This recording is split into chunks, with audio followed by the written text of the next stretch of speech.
Good morning, I'm Hutchero, and we're back for another episode of the Morning Mint after a little bit of a hiatus going out to Denver. Things have been crazy, but we are back after about a week off.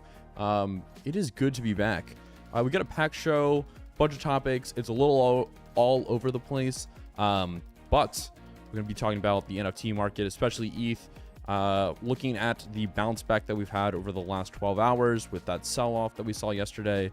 And then I'm just going to talk about what I saw in Denver, what I'm excited for, a little bit of alpha, where I should be probably paying attention, a few different tokens that I've picked up over the last few days and why I'm still holding them.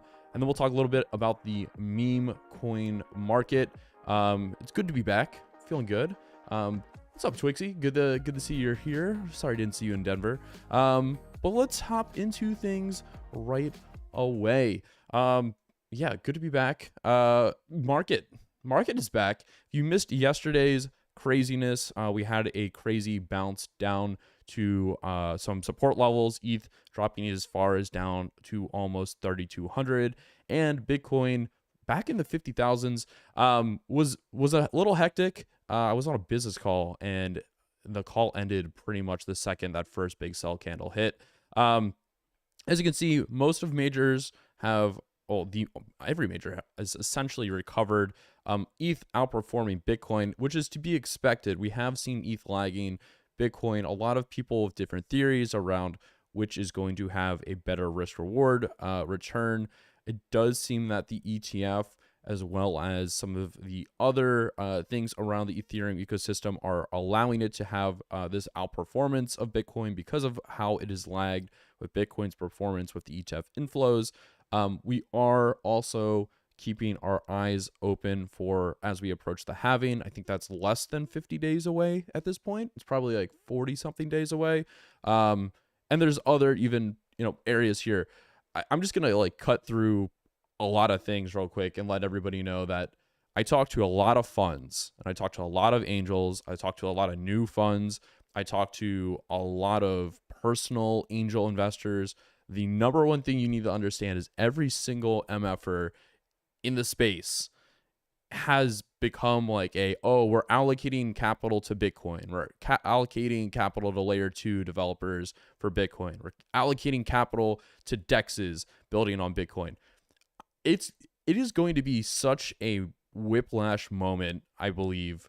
And I've said this on a lot of the other shows, that Bitcoin's getting more and more attention, and this is the inflow for the ETFs, you have the halving, but every single fund I talk to is literally just saying we're like, Bitcoin is a big thesis, we're deploying capital there.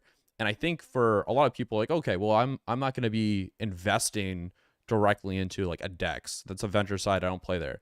But you need to understand that you're going to, by not going and exploring that ecosystem, looking into different L2s, looking into different DEXs that are building on Bitcoin, actually downloading a Bitcoin wallet and transferring money there, you're going to miss so much opportunity. And it's probably going to require, I'll try to do it here on the show, but it's going to require you going on X, looking and seeing who's talking about Bitcoin, and what trades and what different tokens are moving there, and then learning and going dabbling with the ecosystem. Because it's very clear we're about to see a lot of money as these funds wrap up their raising over the next 2 to 4 weeks. If you haven't finished and wrapped up funding by the beginning of April, you're kind of missing it. So there is going to be a lot of influx there. You're also going to see, because of this thesis, and we'll talk about that as well, the pressure for NFTs and ordinals on the Bitcoin network also getting that pressure. This all has to do with the unlock of that capital that is sitting on Bitcoin, but that's the alpha. Every fund that I talk to literally just screaming in my face, and that was their big thesis. Oh, well, we know the layer 2 system, we're going to invest there, that's our edge. Understand that's a big one. So one of the biggest takeaways from ETH Denver for me was super interesting. Real quick, rest of the market, Green Day, very different than yesterday. Meme coins also making their bounce backs off their lows. We'll see how they continue to perform. I think, again, the meme coin market was also pretty clear that in ETH Denver, the MOG people were out there screaming and shouting Was good to see Banks and Ansem and everybody, Thread Guy, everybody who's out there, just going off and doing their thing. Love it. But also like the meme ecosystem was very, very loud. Milady meme, the parties were great. But I think the culture side to having something where people are like able to scream and shout about is understated. We'll talk about that. Deez has a great tweet around there. But yeah, rest of the market's looking decent. A lot of recovery in the market. Also nice to see Coinbase recovering from its pullbacks. Great buying opportunity yesterday on those lows, pulling back to about $215. The market that has not recovered, though, has been, unfortunately, ETH NFTs not doing so hot. And especially Bored Ape Yacht Club and Yuga assets not doing very hot. Bored Ape Yacht Club all the way down to 17.35 on the bid side, just under 18 on the floor. Mutant Ape Yacht Club, this is crazy, under mint price. A lot of people talking about that. Pudgy Penguins almost down 50% from their all-time high, sitting at a 13.7 floor. Milady's holding. Azuki taking a pretty hard hit across the face. We're seeing all of the different ecosystems that are all the different projects and collections that had airdrop meta going for them and propping them up, basically pulling back. Like the airdrops are done. So like, I know Wazis have stuff coming with Wormhole. I literally picked up a fucking Wazi Wormhole thing while I was in ETH Denver. That like you squeeze it and the eyes go crazy. So I know Wazis have some stuff going. Loop Dart's done really well there, but the whole meta around us seeing the Sappy Seals, the Bored Ape Yacht Club got a little bit of love in there. Pudgy Penguins got a little bit of love for some airdrops. We saw what else do we see? Wreck Guys were getting some airdrops. All of those are kind of pulling back. There isn't that support for those ecosystems, and the attention is rotated.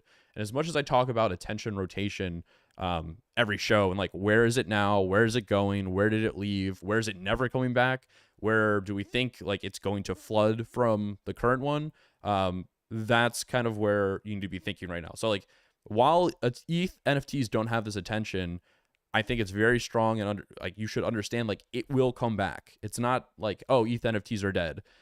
I think AI art that is on ETH is very, very important, and I think there's an incredible buying opportunity. I've screamed about Align Draw. I've screamed about Beef Broth Go. I've screamed about Claire Silver. I think Braindrops has done an incredible job curating art there. I think that narrative, that's like, hey, where's attention going? That's a great area to look. I also think on the other side of things, on like the PFP market, who raised money, who has a ton of money and has not like made that big push. I think Azuki, I think Doodles, I think Bored Ape Yacht Club and Yuga as an ecosystem, like they have capital to go and do large things. So there is a different risk reward scenario. However, within that attention economy, who has the hard narratives to push back on? I think Bored Ape Yacht Club and Pixel Vault and some other projects that have been dealing with this sell pressure on their ecosystem have to do something extremely, extremely different to make that attention come back in a serious way and to get that price direction switched around. But yeah, ETH NFTs, it's hurting. I don't think it's going to stay this way forever, but there are a lot of projects in here who they got their last pump and they're out. And so you need to be watching and seeing what they're doing. What is the project and founder doing to expand the ecosystem? And then was the ecosystem purely a like brand and marketing play, or is there underlying culture, mechanics, etc., roadmap that are going to bring it back? And when money returns from this whole Bitcoin rotation and meme coin rotation, where is it going to flow? I talk a lot about the funnel and where's money moving. And make the joke that like at the bottom of every funnel is a punk. I still believe that to be true. Punk's Brunch was a pretty strong indicator of like who's building and who the punk community are in person. That pretty much solidified, like that thesis is still pretty true. But I do think that you're going to see a lot of news cycle, like this is the punk. At this point for me, it's no monkeys, right? Like it really is the, hey, Bitcoin's about to have its moment. It's going to have an incredible cycle, all this activity there. and this is the number one asset. And you can make the comparables and watch and study the previous ETH NFT market. And I think take a lot of that experience and push it back over to what is happening on this market, the NFT market or Ordinals market. So No Monks, the puppets are also performing pretty well. Quantum, everything's up here. I don't. That should be pretty evident. I think I would not jump into this ecosystem and be like, hey, this new project's minting, and go buy it. As we saw last year or last cycle with ETH NFTs, not everything is gold. You're going to have to be very, very agile to be on the lookout for new things that are popping up to get those high returns. But I do think that this ecosystem has not seen the top yet. There's still a lot to come, and there's still a lot of money to flow in. But yeah, keep this on your radar. Super excited for the entire market, and I'm also really excited for more of the people that are watching the show and my normal kind of group of people who are mainly Ethereum, mainly shitcoiners, mainly NFT buyers to start playing within the Bitcoin ecosystem, because I know I am. Let's just make a couple notes real quick. Again, Pudgy Penguins, I can show you the chart down here. That 20 ETH floor that they were chilling at, it's eroded away. We've seen this with a lot of other projects, same timeline, pulling back. We've also seen that has hurt the loan market. We'll talk about that in 1 second, as well as the cascade of where capital's going. I do want to make one mention on the NFT side from ETH Denver. This is just something that I've noted. Everybody is pretty bullish here on the pandas. And I think that we're going to see more capital flow into the pandas. I think it's pretty evident that on the cultural and media side, if you have not looked, it is wild how they are putting out six-figure viewed videos on a weekly basis. They have people that are non-crypto NFT people interacting with their ecosystem. They have a founder who is an entrepreneur and understands business, understands licensing, understands merchandising. And so I think this is a more niche down, a different age group and demographic, but it's a niche down version of what we've seen play out with Pudgies. I don't think they're scared of doing a token. I think that's a rumor that we're hearing everybody talk about, but I just want to highlight that because it was one that I did not dive deep enough into. And after coming out of Denver, I was like, all right, highlighted, noted, something I should be paying attention to in a more significant way. And there's a lot more going on than meets the eye. And just because it wasn't my cup of tea, I'm not an MMA guy or fighter guy to the craziest extent, it is one that after looking at made me go, there's something happening here. So should be on the radar. Super excited for them. And then as always, I like to talk about the punks. What are they doing? Market is down on the floor side, but we are seeing a lot of activity still on the rarer side of things. Obviously, we just had the alien sale, so that is a big highlight and brings a lot of attention to the ecosystem.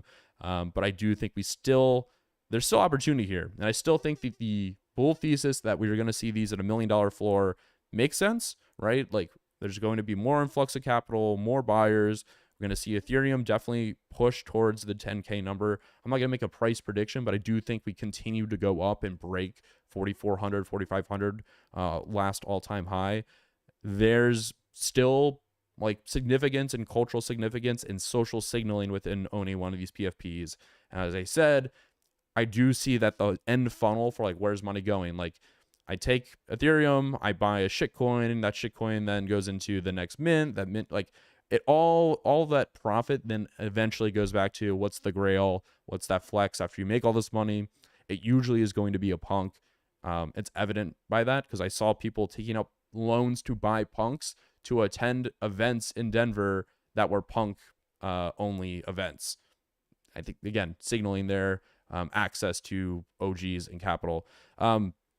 As much FUD as I put out about what's happening on the NFT market and Ethereum market, some notes here.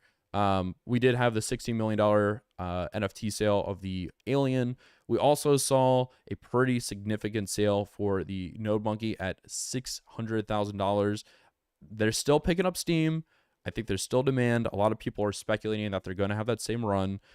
We also saw that Fidenza sale, and we're also seeing the markets returning to all-time highs. Again, this is a few days old, but it shows just how much of a bull market and how hard we are pushing currently. I would love to note this, and I scream and shout about it. I'm an investor in Gandhi, so I do pay some serious attention to the loan market. If you aren't looking at the loan market currently, you're going to miss out. I'm telling you. I want to shake. We have a ton of people watching actually, so welcome. If you haven't watched the show yet, it's good to meet you. Good to be here. But I wish I could strangle every single one of you and just scream in the face like, you need to understand the loan market for NFTs. It is going to be such a pivotal part of the market, especially if we start to go sideways. Like, let's say we're going sideways, people are still expecting higher prices on Ethereum or Bitcoin or whatever it might be. People are not going to want to exit that asset. They're still going to want to have, like, let's just say punks, because it's the easiest one to do. People don't want to lose their punk. They've acquired it. Instead of selling it and putting sell pressure on the market or the floor pulling back or even having more items listed, I can go and I can get a 30 to 40% LTV on a punk and pay 10 to 20% APR and get that money out. And let's say the floor is 200 ETH or $200,000. I can pull out possibly $80 to $100,000 on that punk, depending on where I go and how I structure that and timeline. Like, it all like that all plays into it. But understand, like, I can go deploy that capital and then return and get that same exact item that I did not want to give up and access that liquidity. And so accessing liquidity, accessing illiquid assets of underlying values is going to be an incredible bull thesis, and it's also going to prop up a lot of the bull market as we see things pushing further and further along. I also would love to highlight that with that cascade that we saw yesterday, we also started to see a lot of these loans start to get called and they getting liquidated. I think it's worth paying attention to this market because there is a possibility for things to get more and more wrapped up. And if you are paying attention to where there's weakness or the potential for unraveling, you can get ahead of that, or you can reduce your exposure. For example, and just this is the crazy part and where things get a little crazy, I can take a US dollar, I can go buy Ethereum, I can take an Ethereum, buy a punk, I can take that punk and pull a loan out against it. I can take that ETH or USD that I just pulled out of that loan and buy, let's just say I pulled out ETH. I can then take that ETH and take it to Swell, and I can stake that Swell. Then I can take that Swell ETH and take that Swell ETH and put it into Eigenlayer and stake it there. Just to understand, like, there are so many compounding areas there that there is risk and there is different exposure within the ecosystem that can play out that we have not seen before, and you should be understanding. A little bit of a rant. Just my 2 cents and something I wanted to bring to everybody's attention. On also that ETH side, just again to put it into perspective, I know Bored Ape Yacht Club and Unite Yacht Club people are pretty salty and they don't like getting drug on the timeline. Yes, we get it. Everything else is down. But again, it also opens up the opportunity for you to say, okay, Doodles still has 70 million that they've raised. They really haven't done much. There hasn't been an announcement. We know they're going against IP and music. Okay, it's a buying opportunity. You can do the same thing with Pudgies. You could do the same thing with Creeps because they have Portal. You could do the same thing with Azuki because they've been very loud about what they're doing on their side of things. Opportunity. Don't let the attention rotation, and also don't let number going down mean, okay, theory invalid or thesis invalid. On the Bitcoin ETF side, just a couple notes here. We had a massive day for inflows onto the Bitcoin ETFs. It's just getting stronger and stronger. I think it's still to my thesis of, have we seen the craziest of it yet? No, there's still more to come, a lot more to come. And I do think that retail, as much as people are like, oh, retail's here, bull market's here, there are still so many people that don't manage their money or don't look at investments in a individualized way that have not bought in yet. They're waiting for their Fidelity broker to come to them and say, hey, Janice, we know that you have your retirement fund. we think that you should buy this product. It offers diversification. And have you seen how well Bitcoin has performed? And you can allocate one, like that has not happened at scale. Again, fees, etc., are going to drive that. And I also think that trying to step in front of the moving boulder that is the Bitcoin ETF is pretty stupid. So more buy pressure to come there. And also I think more people buying into these products and becoming familiarized with the ecosystem in a more, I think, isolated way, but it's a first step. So note there. And then back onto the topic of meme coins, etc. Before we hop into a bunch of things that I've found out at ETH Denver that I wanted to share with you all, is why is this meme coin market taking off currently? I had somebody at dinner last night give me a bunch of shit because they were in, I think, like Shiba. I forget what they are. They were in some meme coin. They're like, hey, I want to access something where that might perform a little bit better. Short term, yes, I told them rotate into the Sol, but then obviously that Shiba, all the meme coins popped off, and I think that when you look at retail coming back and you look at like these Reddit communities, these like shitcoiners, these like absolute degenerates, when they come back, yes, you can buy in size into Sol and Bitcoin and ETH that are going to perform well. They will go up into this bull cycle. But people also want to be like, okay, what can I do that like is a community, has culture around it? Like, to give you an example, I went to a couple of events, but I got this insane jacket for Mog. Like I got this Mog one. Hold on, I gotta do this. But like this, I can't do this on the screen. Getting shit like that's like this meme of like, oh, like I'm mogging, like I'm going crazy, like I'm walking around the like it is culture. It is people saying like, it's the middle finger. It's why rock and roll got really hot back in like the 80s and 90s. Like that was like the fuck you establishment to your parents. It's why rap and like everything is hot now. Like meme coins is kind of like that. Okay, like, all right, retail and Wall Street have come in and been like, okay, Bitcoin and ETH are cool now. Meme coins have now become that like, well, you can't take our memes. Like, fuck you. I think that narrative and that attention rotation only gets stronger and stronger. And I think the communities that are the bigger fuck yous to retail and to Wall Street only grow larger. And that's why, in my opinion, like Mog, WIF, Pepe, Doge all continue to see buy pressure. And we've seen more people pulling into them. There's also, as Deez puts here, there's other areas around like, was distribution fair? Is there utility? Is there other things pushing it down? No, it's the same thesis on punks. Like there is no roadmap for punks. The team can't fuck up.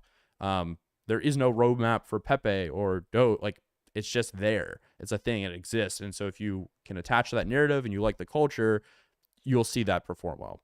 I want to highlight a couple things from Denver real quick that caught my attention that were super interesting.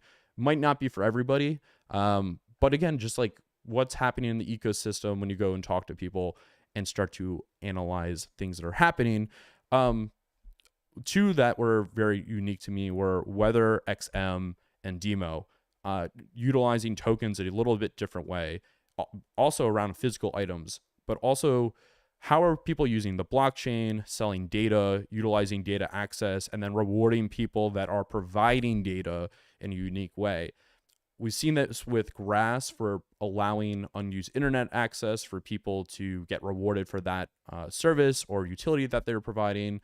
With Weather XM, you can go on, purchase one of these weather stations, and then put that outside and essentially start earning their token for providing this information. Then WeatherXM turns around, they sell this data. The data can only be accessed through buying their token. And that obviously is the value trade there for whoever it might be trying to get this network information and then providing it back. I'm pretty excited to see things that are kind of pushing the standard for what we're seeing with the token side of things on the blockchain. The other one, obviously, as I just mentioned, was Demo. Demo is doing this similarly with cars. They were essentially, you just plug in into your OBS a thing that allows you to show like how many miles you're driving, some of your driving behavior, but also like allows for you to share like what car it is, your year, etc. And then they're looking at other ways to expand into like mobility. So on top of cars, how else can you explore the mobility network? Also the same premise of you plug it in, you get tokens as you do this. The longer you do it, the more tokens you get. And then people can access this data. I think this theme was pretty strong at ETH Denver around how are people, again, utilizing data as a product and allowing people to get more utility, or at least just get paid for something that is already being collected in some way, and adopting users in for various ways and reasons. The other one that I was blown away by, it was super interesting. I'm still trying to like fully wrap my head around, so I'm not going to give you the full technical explanation here, is IntMax. Essentially, the way that they're approaching this, and from a technical perspective, if you understand the way things are settled in layer 1 and layer 2 and Merkle proofs, this utilizes a lot of one-way Merkle proof structures that allow for almost gasless transactions. It's stuff like this that you start to see that are like pushing the boundaries of what we're used to seeing, and also rethinking the way things are approached. That gets me super excited. If anything, like, just have this on your radar, understand it's out there. Super cool stuff. Was glad to meet with them. And yeah, just worth noting. Also, on the token side, just some other things that kind of happened in the last couple days that I'm excited for. Still holding on to my Yes token. Excited for this. We've seen the Blast ecosystem take a couple of shots as people are kind of like, all right, what's going on here? If you have not been looking at the Blast ecosystem, I think the two highlights for me, and again, like, there's been a lot of like people saying like, all right, like what should I be buying on Blast ecosystem? For me, it's been Yes, it's been Blastoise, which also launched yesterday. This has kind of been chilling out. We'll see how this performs. I did buy a decent little bag of this. But on the token side, Yes is the one that I'm like most excited for currently. I've also been using Juice and Thruster for most of my activity that I've been doing on the trading side, but Juice has been the pretty much like standout way to get yield as well as points on Blast for me.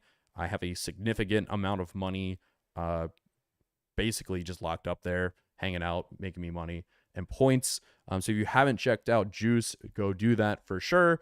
And if you need a code, you can use, I think I have like code Hunter to get in. Helps me out. Again, don't have to do it. You could use anybody else's. Don't really give a fuck. And then I think also like the biggest takeaway and the thing that I can leave most of you with today is that the narrative and attention cycle that I've talked about is not going to stay the same. Meta that we've just seen play out and all the things I've talked about is true now. And in 24 hours, could be completely different. So understand that's changing. And then the other couple things that I really want to make sure you guys understand are the profits. I've talked for so many hours about investment strategy into things, how I'm allocating capital, how I'm making decisions against where I break things up, and if we take loans, how we pay back those loans. Like the discussion of dollar cost averaging as well has been a big one. This is all stuff in. I think everybody needs to take a step back right now, especially as we've just like had it's like if you're driving down the road and you fly past a cop and you go, oh shit, I'm about to get pulled over. So you start driving like real safe and cautious. Everybody, and then the cop doesn't pull out. And then over time you start speeding up again. You're like, oh fuck it, I'm invincible. You just passed a cop, right? Like we hit 69, we hit 3,700 on ETH, and we had this huge pullback, and people started getting liquidated, and people went, oh shit, like I'm fucked. Like I didn't understand the difference between cross leverage and isolated margin. I didn't understand like if I had this pulled out against this, like it could unravel on me. You need to actually have and sit down and write down a dollar cost average out thesis, a profit taking thesis, and stick to it. Again, I know I say like some of the same shit pretty often on the show, but you need to have a thesis out as much as you have a thesis in, and you need to stick to both of those theses, even if market conditions change, because you'll get lost in the sauce, and then you'll look back and you'll be somebody that has a mutant worth 40 ETH, not sell it, and then end up selling it for 3 ETH 2 years later if you don't have that exit strategy. And that is your strategy of, I want a exit, instead of, I'm just buying this to buy it. That's pretty much the big and juicy stuff for today's show. If you haven't, there's a link in my bio on X. If you go give the YouTube a subscribe, it helps tremendously. I'm going to start doing this show every single day. We've been doing it at 11 a.m. Eastern time. We might move it to noon just because it seems like that is a better time. If that works for you, or you want to see that change happen, let me know below. Drop a comment or drop in the DMs.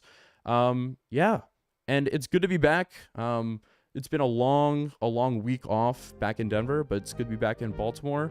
And yeah, we'll catch you tomorrow on the next one. And thanks for joining, everybody. I'm Punch Rel, and this is the Morning Mint. Peace.